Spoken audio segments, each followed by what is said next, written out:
जय हिंद दोस्तों। कैसे हैं आप लोग? अच्छे होंगे, स्वस्थ होंगे, बढ़िया से पढ़ रहे होंगे और देश दुनिया की खबरों के बारे में रूबरू हो रहे होंगे। दोस्तों, आज हम लोग एक ऐसे व्यक्तित्व के बारे में बात करने जा रहे हैं। एक ऐसे व्यक्तित्व के बारे में बात करने जा रहे हैं जो अपने देश की सीमाओं के तो नहीं है। मतलब अपने देश की जो सीमाएं हैं भौगोलिक, उसके अंदर से तो नहीं है। तो क्या अपने देश के बाहर के हैं क्या? हाँ, अपने देश से बाहर के हैं। तो किस देश के हैं? उस देश का नाम हम बताएंगे। थोड़ा सा सब्र तो कर लो। आप थोड़ा सा सब्र कर लिया करो। इतनी जल्दी क्वेश्चन क्यों पूछने लगते हैं आप? थोड़ा सब्र करो। तो सबसे पहले तो हम उनके बारे में थोड़ा सा सामान्य परिचय दे देते हैं। इतने महत्वपूर्ण व्यक्ति हैं कि आप लोग वास्तव में इनके बारे में जानेंगे ना तो कहेंगे यार, कोई ऐसा व्यक्ति भी हो सकता है क्या दुनिया में? कोई ऐसा व्यक्ति भी हो सकता है क्या? मतलब कुछ ऐसे व्यक्ति भी हो सकते हैं क्या, इतने महान व्यक्ति, और वो भी। तो इनके बारे में सबसे पहली कहानी, तो जहां इनका जन्म हुआ था वो इनका बहुत सामान्य परिवार था। सामान्य मतलब इनके पिता ना जो घोड़े के साज सामान वाली जो चीजें हैं वो सब बनाया करते थे और अपना घर गुजारा किसी प्रकार से चला करता था। तो जैसे हम लोग 16, 17, 18 साल तक रहते हैं, वैसे ये भी थे। हम अपनी सामान्य मान्यताओं के तहत जीवन यापन करते हैं, जो परंपराएं चली आ रही होती हैं वैसे ही हम उनको मानने लगते हैं। वैसे ही सब पूजा पाठ, धार्मिक पद्धतियां, सारी चीजें वैसे ही करने लगती हैं। ये भी करने लगे थे। लेकिन जैसे जैसे इनको शिक्षा प्राप्त हुई तो इनके अंदर तर्क बुद्धि आने लगी, अर्थात हर चीज पे तर्क करने लगे थे कि कोई चीज ऐसी है तो वो क्यों है। तो धीरे धीरे इनके अंदर ये चीजें आई। इन्होंने इस चीज पे गहन अध्ययन किया, इन चीजों में गहन अध्ययन किया और कुछ समय बाद ये अपने घर से ही कुछ दूर जा करके और वहां अलग रहने लगे और विज्ञान का, धर्म का, दर्शन का, नीति शास्त्र का अध्ययन करने लगे। इन्होंने बहुत गहराई से अध्ययन किया। जैसे हम लोग डेकार्ड के बारे में बताए थे ना, वो तो खैर चलो उनके पास ठीक ठाक पैसा था और वो अपना जा करके अपना मस्त पढ़ते थे, किसी से कुछ ज्यादा उनको लेना देना नहीं था। लेकिन इनके पास इनकी आर्थिक स्थिति इतनी अच्छी नहीं थी। तो ये क्या करते थे, अपने बच्चों को पढ़ाया करते थे, उससे जो थोड़ा बहुत पैसा मिलता था तो उससे अपना गुजारा करते थे। अब बहुत बड़ी जरूरत तो थी नहीं, तो इससे इनका गुजारा चलता था। फिर धीरे धीरे इन्होंने विज्ञान में या दर्शन पे काफी लेख लिखे, तो वो धीरे धीरे इनके लेख फेमस हो गए। अब इनके जीवन की एक महत्वपूर्ण कहानी आप ये देखिएगा कि जब ये फेमस हो गए तो ये किसी यूनिवर्सिटी में पढ़ाना चाहते थे, तो उनको वो पद नहीं मिला था कि प्रोफेसर जाकर के उस पद पर जाकर के पढ़ाने लगे। अब इनकी मजेदार बात इनके जीवन की क्या है, इनमें पंक्चुअलिटी बहुत ज्यादा थी, अर्थात नियमबद्ध, मतलब समयबद्ध बहुत ज्यादा थे। हर काम अपना समय से करते थे। एक प्रकार से जैसे हर चीज इनका डिसाइड था कि सुबह उठेंगे, इतने बजे नाश्ता करेंगे और इतने बजे चाय पियेंगे, इतने बजे टेबल पे बैठेंगे और इतने बजे टेबल पे बैठ करके इतने घंटे पढ़ेंगे। इसके बाद लेक्चर स्टार्ट होगा, फिर लेक्चर देने के लिए जाएंगे, फिर वहां से लेक्चर दे के इतने बजे आएंगे, फिर इतने बजे खाना खाएंगे। और खाना खाने की भी इनकी एक विशेष मतलब खाना खाने की इनकी विशेष व्यवस्था हुआ करती थी। क्या कि उस जो खाने की टेबल है उस पर मतलब 3 लोगों से तो कम नहीं होने चाहिए थे और 5 लोगों से ज्यादा नहीं होना चाहिए था। और इनका खाना बढ़िया चलता था 2-3 घंटे, है ना। जब 2-3 घंटे इनका खाना चलता था, फिर इसके बाद जब ये टहलने के लिए निकलते थे तो ऐसा माना जाता है कि लोग इनको देख करके घड़ी मिलाते थे। इतने नियमबद्ध थे, बताओ, ये इतने नियमबद्ध थे कि लोग इनको देख करके घड़ी मिलाते थे। समझ रहे हैं आप कितने नियमबद्ध थे? 1 मिनट जरा, अभी हम करते हैं इसको। ओके दोस्तों, ये तो चलते ही रहेगा, है ना। कहीं कुछ थोड़ा सा डिस्टर्बेंस था इसलिए इसको पुश कर दिया गया था वीडियो को।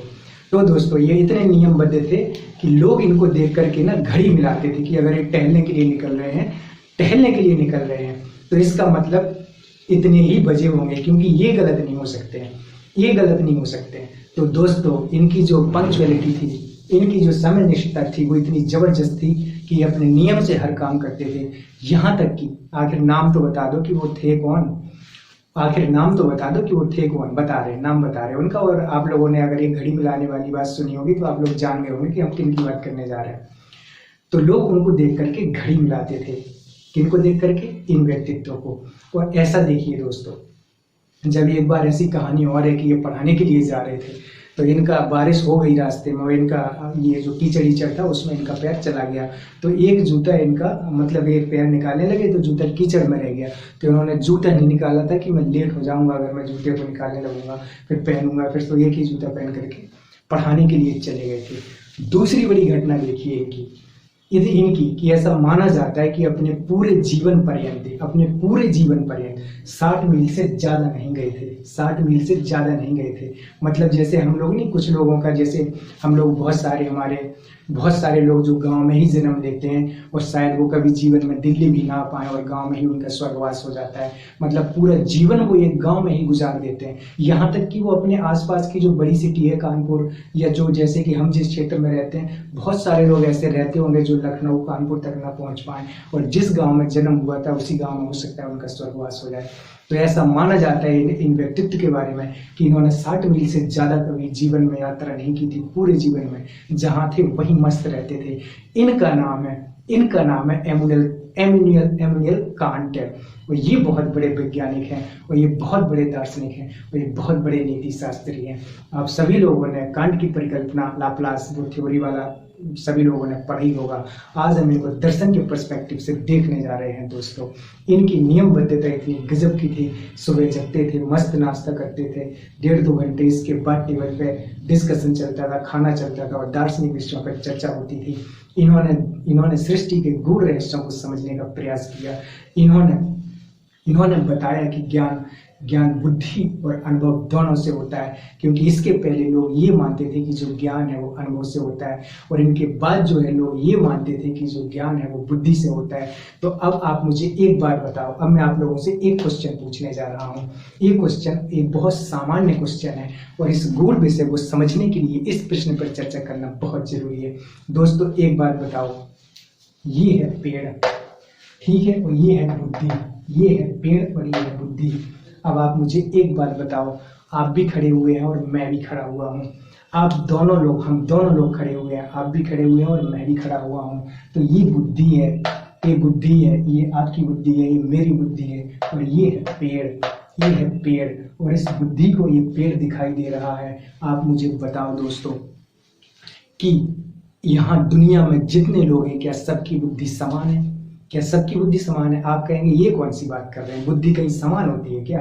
कोई बहुत बड़ा बुद्धिमान होता है, कोई बहुत बड़ा मूर्ख टाइप का व्यक्ति होता है, कोई बहुत ही हाई लॉजिकल बात करता है, इतनी क्रिएटिविटी, इतनी रचनात्मकता उसमें होती है, और किसी की बुद्धि तो बिल्कुल नहीं होती है, उसकी बुद्धि तो बिल्कुल जड़ तत्व टाइप का व्यक्ति होता है, बिल्कुल जड़ टाइप का होता है। तो इसी प्रकार से क्या दोस्तों सभी की बुद्धि समान नहीं होती है? लेकिन अगर आप एक बात जरा सोचो, अगर सभी की बुद्धि समान नहीं है तो फिर आपको भी ये पेड़ हरा क्यों दिखाई दे रहा है और मुझको भी ये पेड़ हरा क्यों दिखाई दे रहा है? अगर हम दोनों लोगों की बुद्धि समान नहीं है तो फिर ये पेड़ आपको भी हरा क्यों दिख रहा है और मुझे भी हरा क्यों दिख रहा है? ये तो चलो पेड़ की बात हो गई। इस ब्रह्मांड में कोई भी ऐसी चीज है जो आपको भी दिख रही है और मुझको भी दिख रही है, ऐसा क्यों? अगर ये बुद्धि के द्वारा ज्ञान नहीं आ रहा है तो कहाँ से आ रहा है फिर? आप मुझे बताओ, पेड़ है तो पेड़ है सामने, आपको भी हरा दिख रहा है, उसकी डालें दिख रही, मोटाई दिख रही, लंबाई दिख रही, चौड़ाई दिख रही, तो वो आपको भी दिख रही है और वो मुझको भी दिख रही है। तो जब हम दोनों को दिख रही है इसका मतलब है कि हमारी बुद्धि में ये चीज पहले से है, तब तो हमें दिखाई दे रही है, नहीं तो कैसे दिखाई दे जाती? अब आप मुझे बताओ, अगर सबकी बुद्धि समान नहीं होती तो अब हम लोगों को कैसे पेड़ दिखाई दे जाता? कैसे हम जान जाते कि ये गाय है, ये भैंस है, ये बकरी है, ये घोड़ा है? क्योंकि आपको भी वो घोड़ा दिखाई दे रहा है, मुझको भी घोड़ा दिखाई दे रहा है। आपको भी मिर्ची कड़वी लग रही है, मुझको भी मिर्ची कड़वी लग रही है। आपको भी चीनी मीठी लग रही है, मुझको भी चीनी मीठी लग रही है। ऐसा हो सकता है कि किसी के सेंस काम ना कर रहे हो तो उनको चीजें समझ में ना आए। लेकिन दोस्तों इसको समझने का प्रयास करो कि नीम का पेड़ आपको भी दिखाई दे रहा है और मुझको भी दिखाई दे रहा है। तो ये है बुद्धि। अगर बुद्धि में ये चीज पहले से नहीं होती तो आपको वैसे कैसे दिखाई दे जाती और मुझको वैसे कैसे दिखाई दे जाती? नहीं देती ना, नहीं देती। तो दोस्तों ये कितना प्यारा सब्जेक्ट है, कितना प्यारा। हो सकता है इससे पहले हम लोगों ने कभी इस पर विचार ही ना किया हो कि यार ऐसा भी होता है, लेकिन सोचने वाली बात तो ये है ना दोस्तों कि अगर सबकी बुद्धि समान नहीं होती तो फिर सबको ये चीजें एक जैसी कैसे दिखाई दे जाती हैं? वही चाहे वो पेड़ हो, चाहे गाय हो, चाहे भैंस हो, चाहे घोड़ा हो, चाहे कुछ भी हो, आपको भी वही हैप्पीनेस मिल रही है किसी चीजों से और मुझको भी वही हैप्पीनेस मिल रही है। अगर ये चीजें पहले से बुद्धि में नहीं है तो वो दिखाई कैसे दे रही है एक जैसी सबको? आपको भी वैसे दिखाई दे रही, मुझको भी वैसे ही दिखाई दे रही। नहीं दिखाई देनी चाहिए, जबकि नहीं दिखाई देनी चाहिए।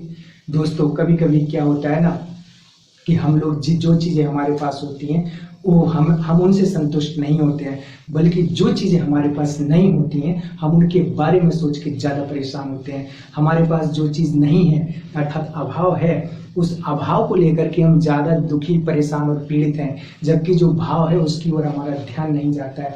आप मुझे बताओ दोस्तों, हमारे पास आँख है, हमारे पास अच्छा पर्सनालिटी है, क्या हमारे जो दिव्यांग भाई बहन होते हैं, क्या जिसके पास आंख में रोशनी नहीं है, क्या वो इस ब्रह्मांड की सुंदरता को देख पा रहा होगा दोस्तों?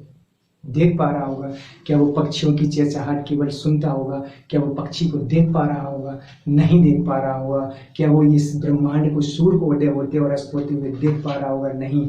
उसकी जिंदगी बिल्कुल अंधेरा ही अंधेरा है। हम लोगों की जिंदगी में तो रोशनी है, हम लोगों को तो एक अच्छा व्यक्तित्व मिला हुआ है, हम लोगों को तो एक अच्छी पर्सनालिटी मिली हुई है, लेकिन हमारा ध्यान कभी इस ओर नहीं जाता जो कुछ हमारे पास है, बल्कि हमारा ध्यान हमेशा उस ओर जाता है जो कुछ हमारे पास नहीं है।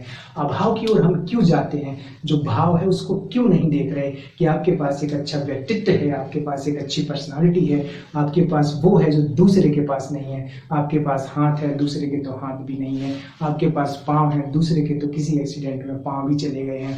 आप कम से कम आंखों से देख तो सकते हैं, दूसरा तो इस दुनिया की सुंदरता को देख भी नहीं पा रहा है। आप मोबाइल में यूट्यूब चला सकते हैं, वीडियो देख सकते हैं, फिल्म देख सकते हैं, गाना सुन सकते हैं, लेकिन इमेजिन करो उन भाई बहनों को जो ब्लाइंड है, जो दिव्यांग है, जो देख नहीं सकते, उनको कैसा फील होता होगा। ये तो बात हुई अभाव की और भाव की। अब आप समझने का प्रयास करिए कि जो बुद्धि है, अगर उसमें ज्ञान पहले से नहीं है तो फिर आपको भी पेड़ क्यों दिखाई दे रहा है और मुझको भी पेड़ क्यों दिखाई दे रहा है। ये सोचने वाली तार्किक चीज़ है। आप कहेंगे कि हमारी आँखें, आँखों से रोशनी आ रही है इसलिए दिखाई दे रहा है, इसलिए दिखाई दे रहा है। जो ब्लाइंड है उनको तो पेड़ नहीं दिखाई दे रहा है, उनको तो पेड़ नहीं दिखाई दे रहा है, क्योंकि उनको दुनिया की कोई भी चीज़ नहीं दिखाई दे रही है, नहीं दिखाई दे रही है। लेकिन हम ये नहीं कह सकते कि उनकी बुद्धि के अंदर पेड़ का पित्त नहीं है, अर्थात पेड़ नहीं है। हो सकता है कि कभी वो देखने लगे तो उन्हें भी पेड़ वैसे ही दिखाई देगा जैसे आपको दिखाई दे रहा है। तो जो पेड़ है, अगर वो हम सबको पेड़ दिखाई दे रहा है, इसका मतलब कोई चीज़ तो है जो बुद्धि में है, जो हम सबको एक जैसा ज्ञान करा रही है। नहीं तो वो हम सबको एक जैसा ज्ञान कैसे कराती? आपको वो चीज़ कड़वी लग सकती थी, मुझे मीठी लग सकती थी, दूसरे को नमकीन लग सकती थी। तो कोई चीज़ जरूर है जो बुद्धि में पहले से है। यही है आज हमारे डिस्कशन का टॉपिक दोस्तों। अब हम लोग समझने का प्रयास करते हैं कि इतने बड़े दार्शनिक इमैनुअल कांट, जिन्होंने अपना पूरा जीवन दर्शन की खोज में लगा दिया, सत्य की खोज में लगा दिया, और उनका दर्शन ईश्वर को सिद्ध करने के लिए दिए गए तर्कों से ये स्टार्ट होता है। ईश्वर को सिद्ध करने के लिए, भगवान को सिद्ध करने के लिए, ईश्वर गॉड को सिद्ध करने के लिए कुछ तर्क दिए जाते हैं। जैसे ये सत्ता है इसलिए ईश्वर है, कारण, हर कार्य का कारण होता है, इस जगत कार्य है इसका कारण ईश्वर है। नैतिकता के और कर्म सिद्धांत को जोड़ करके ईश्वर का सहारा लिया जाता है कि ईश्वर इसलिए है क्योंकि कर्म सिद्धांत है। कांट ने प्रत्यय सत्ता मूलक, डिकार्ड बोलता है मेरे मन में ईश्वर का पहले से वृत्त है इसलिए ईश्वर है। लेकिन जब कांट आता है तो एक एक तर्क का खंडन करता है। कोई भी तर्क ऐसा नहीं है जिससे ईश्वर की सत्ता सिद्ध हो पाती हो। कोई भी तर्क, चाहे वो नैतिकता मूलक तर्क हो, चाहे वो सत्ता मूलक तर्क हो, चाहे वो कारणता मूलक तर्क हो, चाहे वो धार्मिक विश्वासों से रिलेटेड तर्क हो, एक भी तर्क ऐसा नहीं छोड़ते हैं। हर तर्क पर विचार करते हैं और इनका नैतिकता मूलक तर्क, प्रत्यय सत्ता मूलक खंडन तो बहुत जबरदस्त माना जाता है कि इन्होंने ईश्वर को कटघरे में खड़ा कर दिया और एक एक बात ऐसी बोली कि अगर ईश्वर है तो बताओ किसने देखा, ईश्वर है तो बताओ कहाँ है। और ऐसा नहीं, लॉजिकल बात कर रहे हैं, लॉजिक से दे करके बात कर रहे हैं कि ये जो समस्त ब्रह्मांड है ये दो प्रकार का है, न्यूमेना और फिनोमेना। एक वो है जो हमारे जिसमें हम रहते हैं और एक वो है जो हमें दिखाई नहीं दे रहा है। आज तक कोई ऐसा नहीं है जिसने ईश्वर को देखा हो और कोई भी ऐसा नहीं है जिसने ईश्वर के बारे में जाना हो। तो आप ईश्वर के बारे में कुछ कैसे कह सकते हैं? इन्होंने इनकी दर्शन की शुरुआत सबसे पहले ईश्वर को सिद्ध करने के लिए दिए गए तर्कों का खंडन करते हैं कि किसी भी तर्क से आप ईश्वर को सिद्ध नहीं कर सकते हैं। ईश्वर के बारे में कुछ नहीं कहा जा सकता, ना तो सत्ता सिद्ध की जा सकती है, ना ही हम उसकी सत्ता को नकार सकते हैं, ना तो नकारने के लिए कोई प्रमाण है। लेकिन जो चीज़ हमें दिखाई नहीं देती तो उसकी सत्ता नहीं है, ऐसा माना जाता है। तो दोस्तों एक बात बताओ, कांट आ गए, कांट आ गए तो कांट आ गए तो कब आ गए? इनके पहले डिकार्ड, स्पिनोजा, लाइबनिज हैं, इनके बाद लॉक, बर्कले, ह्यूम है। अब आप मुझे 3 चीजें देता हूँ, एक चींटी, एक मधुमक्खी, एक मकड़ी, 3 आप सब देखते हैं, हम भी देखते हैं, क्या ये अच्छा लग रहा है ना? बन जाता है बस, देखो कितना अच्छा लग रहा है, इसको आप भी निहार देखो। ये चींटी है, ये मकड़ी है, ये मधुमक्खी है, ये चींटी है, ये मकड़ी है, मधुमक्खी है, हमारी बुद्धि है, ये हमारी बुद्धि है, ये चींटी है, ये मकड़ी है, ये मधुमक्खी है। ये मधुमक्खी आप सब लोग देखते हैं, चींटी भी आप सब लोगों ने देखी होगी, नहीं देखी? चींटी, चींटी नहीं देखी, क्या बात कर रहे हैं? दिन भर तो काटत है, पावन में कहूँ, हाथन में कहूँ, कहूँ कहूँ कहूँ, काटत की नहीं काटत, वही तो चिटिया है, पतरी पतरी रात पे चिटुआ रात, ये सब का है, चिटिया ही कहेंगे। चिटिया है, मधुमक्खी है, और क्या है? और क्या है? मकड़ी है। अब देखो हम कोई भी बात निरर्थक नहीं कर रहे, हम कोई भी एग्जाम्पल ऐसे फालतू का नहीं देते, हम जो बात कर रहे हैं बहुत सार्थक और काम की बातें कर रहे हैं, है ना? बहुत ही इतना, क्योंकि जिन चीज़ों को देखो, हम संविधान तो आप सब लोग कहीं ना कहीं से जान ही लेंगे, कहीं ना कहीं से उस पर विचार कर ही लेंगे। ये कांट के बारे में कहाँ सुनने को मिलेगा? डिकार्ड, Spinoza, Leibniz, Hume, can't, Berkeley, और ये स्पिनोजा, और ये क्या बोलते हैं, स्ट्रासन और शास्त्र, हाइडेगर, और ये विटगेनस्टाइन, इन सब के बारे में कहाँ इस प्रकार से चर्चा मिलेगी, परिचर्चा मिलेगी अपने दोस्तों के साथ। तो दोस्तों क्या बता तो दे करो कम से कम, अरे बता दिया करो, मतलब तनक रहो जे करो, तनक राहत ले करो, थोड़ी सी गर्मी पड़ी बहुत ज्यादा। देखो सबसे पहले एक बात सुन लो, का चिटिया है चिटिया, मधुमक्खी है मधुमक्खी, मकड़ी है मकड़ी। अब देखो तीनों मन को काम देख लो। चिटिया का करत रहा, चिटिया दिन भर करत करा, चिटिया जाती है, सामान लेके आती है, अपना मस्त जुगाड़ करती है अपने खाने पीने का। एक एक चिटिया है, एक एक इतने से दाना है, 4 5 5 चिटियां लेकर के अपना मस्त चलती हैं दीवार पे और मस्त अपना निकल लेती हैं। तो चींटी क्या कर रही है? बाहर से सामान लाके अपना कलेक्ट कर रही है। अब देखो मकड़ी क्या कर रही है? अपने अंदर से जाले का निर्माण कर रही है। और मधुमक्खी क्या कर रही है? मधुमक्खी क्या कर रही है? मधुमक्खी क्या आप नहीं जानती क्या? जाती है फूलों पे, तरह तरह के फूलों से रस चूसती है, और रस चूस करके आती है तो क्या करती है? शहद का निर्माण करती है। क्या करती है? शहद का निर्माण करती है। दोस्तों बुद्धि कहाँ है हमें नहीं पता, बुद्धि किस जगह है हमें नहीं पता, लेकिन हमें इतना पता है कि हमें इस जगत का ज्ञान हो रहा है। कैसे हो रहा है हम नहीं जानते, बट हमें इस जगत का ज्ञान हो रहा है। हम इतना जानते हैं, वो चिटिया की तरह हो रहा है कि मकड़ी की तरह हो रहा है कि मधुमक्खी की तरह हो रहा है। We can't say that anything about all this type of things, but we can say that something regarding of this point.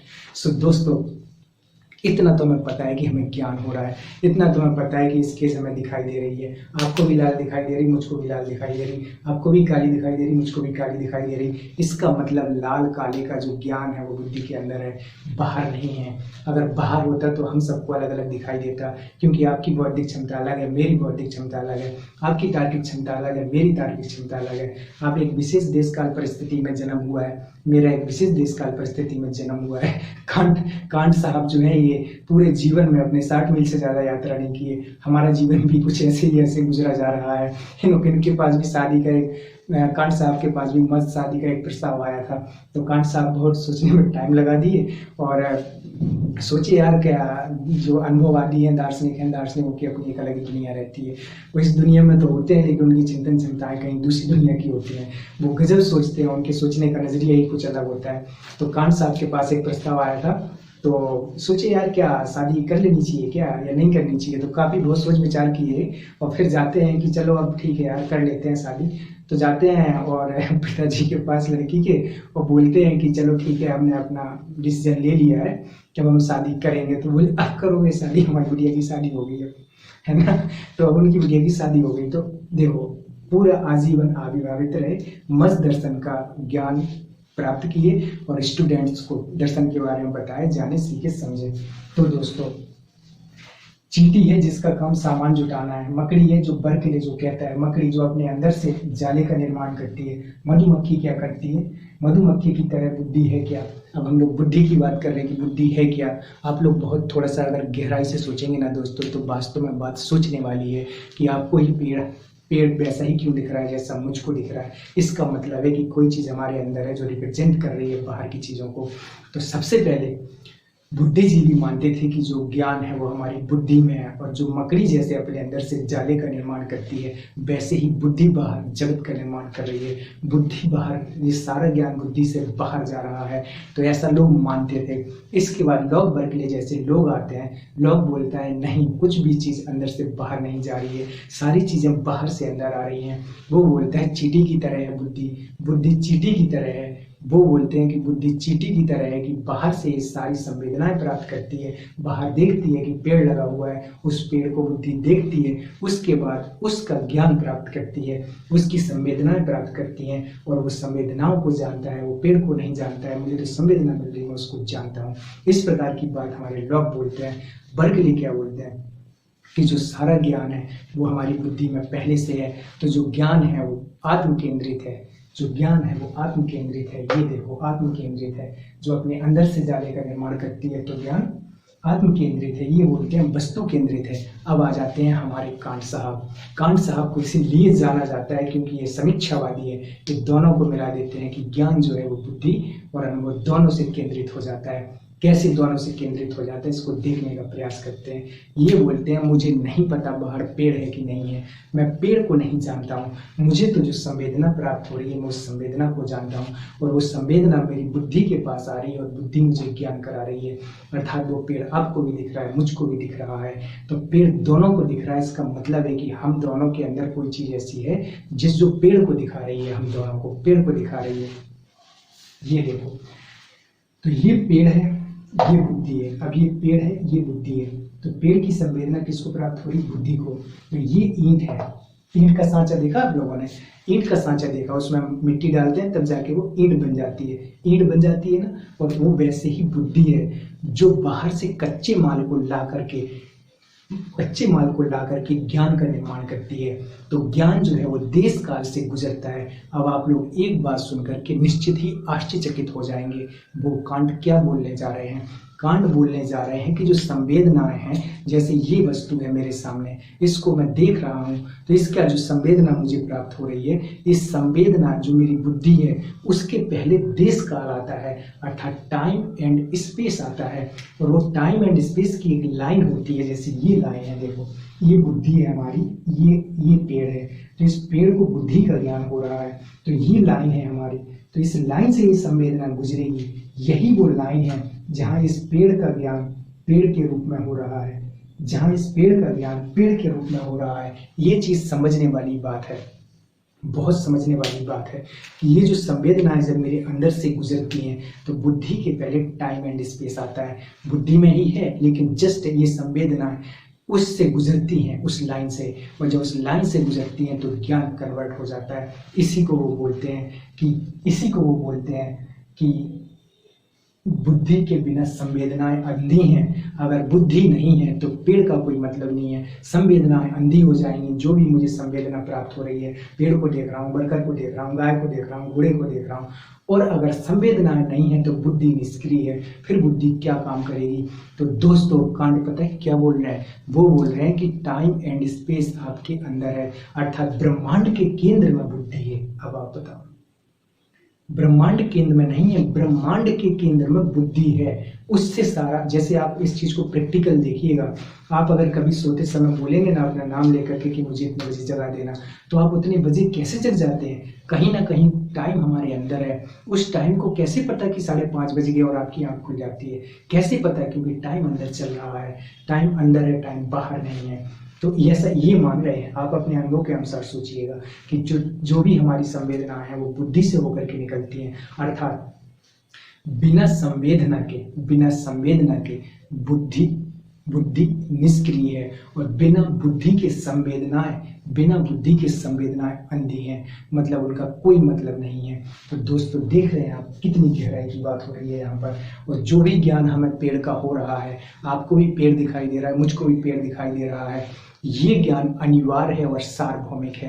ये हर व्यक्ति को ये ज्ञान दिखाई देगा, पेड़ दिखाई देगा, इसको आप खंडन नहीं कर सकते हैं। लेकिन जो ज्ञान भी हमें अनुभव से प्राप्त होता है वो व्यक्तिगत होता है, उसमें नवीनता होती है और यथार्थता होती है। किसी व्यक्ति को वहाँ मतलब कि कोई चीज़ दिखाई दे रही है लेकिन मुझको दिखाई नहीं दे रही है, उसके लिए वो चीज़ सत्य हो जाएगी। तो उसमें नवीनता है और यथार्थता है, लेकिन जो बुद्धि से ज्ञान प्राप्त होता है उसमें सार्वभौमिकता होती है और अनिवार्यता होती है।